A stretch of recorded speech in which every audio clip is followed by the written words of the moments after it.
अब किसको कैंडिडेट बना दिया, क्या मतलब है? सारा काम हम लोग किए हैं और जात के आधार पर कुछ वोट के चक्कर में है।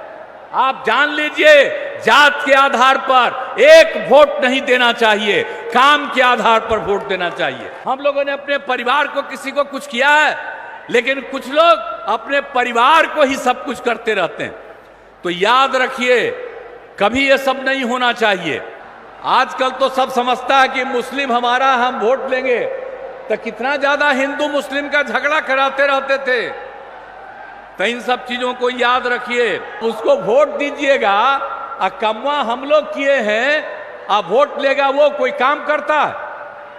सब कमाई के चक्कर में है। आज जो आज तक कभी कोई काम नहीं किए, वही आकर के यहाँ कहते हैं। तो हम तो सब लोगों को कहेंगे कि जितना काम कर दिया है, कोई किसी के आधार पर बाएं दाएं इधर उधर कोई धंधा करने की बात करता है। गलती से उन लोगों को वोट दे करके अगर दे दीजिएगा तो निश्चित रूप से फिर बर्बाद हो जाइएगा, कुछ नहीं रहेगा। उस सब लोगों का पैसा अपने लेकर के अपने तरफ अपना काम करता रहेगा। और आपको याद रहना चाहिए, हम लोग तो एक साथ 2005 से बिहार की सेवा करने के लिए आए। इसको याद रखिएगा, 2005 के नवंबर में हम लोग आए, काम करने लगे। लेकिन याद कीजिएगा कि उसके पहले जिसको 15 साल तक का मौका था और उसके पहले कांग्रेस को मौका था, इन लोगों ने क्या किया था आप जानते थे? शाम में घर से बाहर नहीं निकल पाते थे। याद रखिए, 2005 के तक जो हालत है, इसको याद रखना चाहिए। और कितना विवाद होता था। आजकल तो सब समझता है कि मुस्लिम हमारा, हम वोट लेंगे। तो कितना ज्यादा हिंदू मुस्लिम का झगड़ा कराते रहते थे। तो इन सब चीजों को याद रखिए। अब पढ़ाई का क्या हाल था, बहुत कम बच्चे पढ़ते थे। और बिल्कुल स्वास्थ्य के क्षेत्र में क्या काम होता था, प्राथमिक स्वास्थ्य केंद्र में बहुत मुश्किल से एक महीने में 29 लोग इलाज के लिए जाते थे। तो अब क्या हाल था, कहीं सड़क नहीं था, तो कोई तरह की चीज नहीं थी, कहीं बिजली नहीं थी। लेकिन उसके बाद जब हम लोगों को काम करने का मौका मिला, तो हम लोगों ने एक एक चीज का काम किया, कितना विकास किया। और आप जानते हैं, अब पूरे राज्य में प्रेम भाईचारे का और शांति का माहौल है। और ये जो मुस्लिम लोग का वोट लेने का चक्कर में रहता है, आप बिना मतलब का ही लोग, जो मुस्लिम लोग समझते हैं, पता नहीं क्या किसके दिमाग में क्या बात आती है। तो याद रख लीजिए कि जब पहले आप लोगों के साथ झंझट होता था, तो हम लोग जब थे 2005 में, तो 2006 में हम लोगों ने कब्रिस्तान की घेराबंदी कराई। हिंदू मुस्लिम के इलाके में रहता था, वहां करने में बड़ी दिक्कत होती थी, वहीं झंझट बहुत होता था। तो हम लोगों ने किस तरह से किया, जो उस समय 8000 से थोड़ा ज्यादा तय हुआ वो तो कर ही दिया, और अब 1000 के करीब और तय हुआ, उसको भी हम लोगों ने करना शुरू किया। तो काम तो सब हम लोग किए हैं। और सिर्फ हम लोग कब्रिस्तान की घेराबंदी नहीं, हिंदुओं के लिए भी 60 वर्ष से पुराने मंदिरों का घेराबंदी हम लोग कर रहे हैं। तो ये सब काम हम लोग कर रहे हैं। हर क्षेत्र में हम लोग काम किया है, शिक्षा हो, स्वास्थ्य हो, सड़क हो, पुल पुलियों का निर्माण हो। और आप जानते हैं, उसके बाद करते करते हम लोगों ने आगे कितना किया, हर घर बिजली पहुंचा दिया, हर घर नल का जल, हर घर शौचालय, ये सब काम करा दिए। पहले क्या हाल था, कुछ था? अब उसको वोट दीजिएगा। कमवा हम लोग किए हैं, अब वोट लेगा वो कोई काम करता है? सब कमाई के चक्कर में है।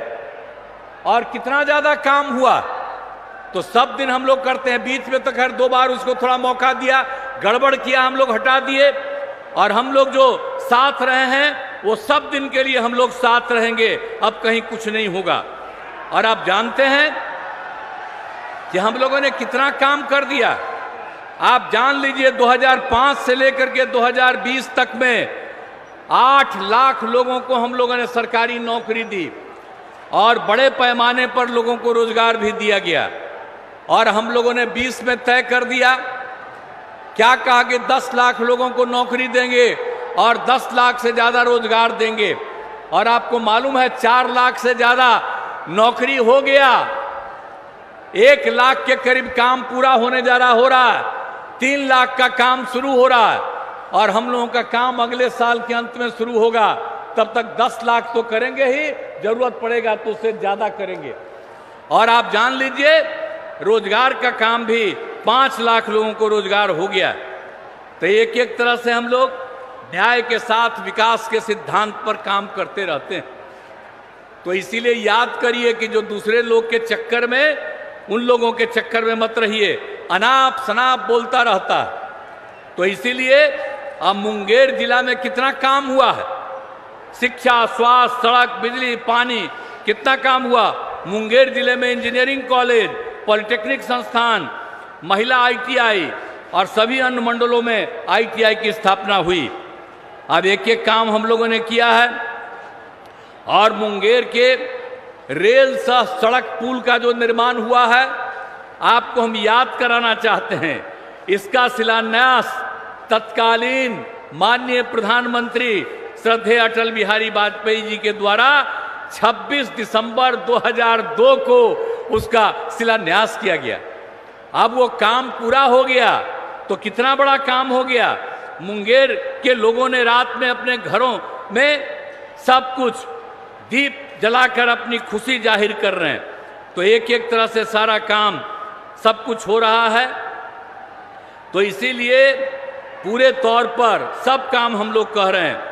और मुंगेर में मिर्चा जोगी के पुराने पथ को ठीक किया जा रहा है और ये केंद्र सरकार के द्वारा किया गया है। ये नए 4 लेन ग्रीनफील्ड पथ का कार्य किया जा रहा है। तो अभी तो हमारे आदरणीय प्रधानमंत्री जी आपके सामने सब बात कहेंगे।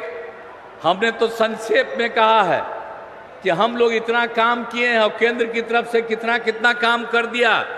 आज जो आज तक कभी कोई काम नहीं किए वही आकर के यहाँ कहते हैं। तो हम तो सब लोगों को कहेंगे कि जितना काम कर दिया है, कोई किसी के आधार पर बाएं दाएं इधर उधर कोई धंधा करने की बात करता है। अब यहाँ बताइए, यहाँ पर जो बेचारे हैं, आप यहाँ पर किसी को कैंडिडेट बना दिया। अब जो ललन बाबू जो यहाँ से है, अब किसको कैंडिडेट बना दिया, क्या मतलब है। सारा काम हम लोग किए हैं। आज जात के आधार पर कुछ वोट के चक्कर में है। आप जान लीजिए जात के आधार पर एक वोट नहीं देना चाहिए, काम के आधार पर वोट देना चाहिए। और हम लोग बाकी सब लोग अपने परिवार को कराता है, बाल बच्चा को कराता है। यहां पर आदरणीय प्रधानमंत्री हैं, आप देखिए कोई बाल बच्चा को करते हैं। बिहार में भी हम लोगों को मौका मिला है, हम लोगों ने अपने परिवार को किसी को कुछ किया है, लेकिन कुछ लोग अपने परिवार को ही सब कुछ करते रहते हैं। तो याद रखिए कभी ये सब नहीं होना चाहिए। और हम लोगों के लिए आप पूरा एक परिवार है और आप सब लोग को हम अपना परिवार मानते हैं, पूरे बिहार के लोगों को, और उनकी इज्जत करते हैं और उनकी सेवा करते हैं। तो जो कुछ भी काम होता है हम तो बराबर आते हैं, जो जरूरत पड़ता है और कराते हैं और कराते रहेंगे। और आप साथ जान लीजिए कि आदरणीय हमारे माननीय प्रधानमंत्री नरेंद्र मोदी जी का एकदम इच्छा है, पूरे बिहार को पूरे देश को आगे बढ़ाएंगे, पूरे बिहार की भी सेवा करेंगे। इसलिए हम तो यही चाहते हैं कि भाई मुंगेर लोकसभा से NDA जदयू के उम्मीदवार राजीव रंजन सिंह उर्फ ललन सिंह को जो चुनाव लड़े हैं उनको वोट देकर भारी मतों से जिताइए। और आप जान लीजिए हम लोगों की इच्छा है कि बिहार के 40 सीट हम लोग जीतें और देश में 400 से ज्यादा सीट जीतें, ताकि फिर से आदरणीय प्रधानमंत्री नरेंद्र मोदी जी फिर से देश को आगे बढ़ाएं। प्रधानमंत्री के रूप में हम लोग यही चाहते हैं। तो आप लोगों से हम यही कहने आए हैं कि भाई तब आप लोग जो आ गए हैं तो राजीव रंजन सिंह उर्फ ललन जी को वोट दे करके जिताइएगा ना। हाथ उठा के बताइए, वोट दीजिएगा ना, हाथ जिताइएगा ना। तो आप लोगों को बहुत बहुत धन्यवाद देते हुए मैं अपनी बात समाप्त करता हूं और मैं आदरणीय प्रधानमंत्री आदरणीय नरेंद्र मोदी जी का अभिनंदन करता हूं, उनका स्वागत करता हूं और वो यहाँ पर आए हुए हैं, वो आपके सामने सारी बात कहेंगे और पूरा देश बहुत आगे बढ़ेगा, यही हमको पूरी की पूरी उम्मीद है। इन्हीं शब्दों के साथ आप सबको बहुत धन्यवाद। और वो यहाँ पधारे हैं, इसके लिए मैं उनका नमन करता हूँ कि वे यहाँ आ गए हैं और अभी लगातार पूरे देश में भी जा रहे हैं, अब बिहार में भी कई जगह आ गए। बड़ी खुशी की बात है, आगे भी आते रहेंगे आप लोगों के बीच में। तो सब लोग एकदम बुलंद रहिए और खूब आगे बढ़िएगा। आप पहले कभी कोई पहन करके कपड़ा भी पहन करके चलते थे दीदी, आजकल कितना बढ़िया लग रहा है। तो आप समझ लीजिए और आगे बढ़िएगा, लेकिन गलती से उन लोगों को वोट दे करके अगर दे दीजिएगा तो निश्चित रूप से फिर बर्बाद हो जाइएगा, कुछ नहीं रहेगा। उस सब लोगों का पैसा अपने लेकर के अपने तरफ अपना काम करता रहेगा। इसलिए आपसे आग्रह है कि पूरे तौर पर एकजुट होकर के आप काम कीजिए। मैं इन्हीं शब्दों के साथ आप सबको धन्यवाद देते हुए मैं अपनी बात समाप्त करता हूं। जय हिंद। YouTube पर सब्सक्राइब और Facebook पर लाइक जरूर करें।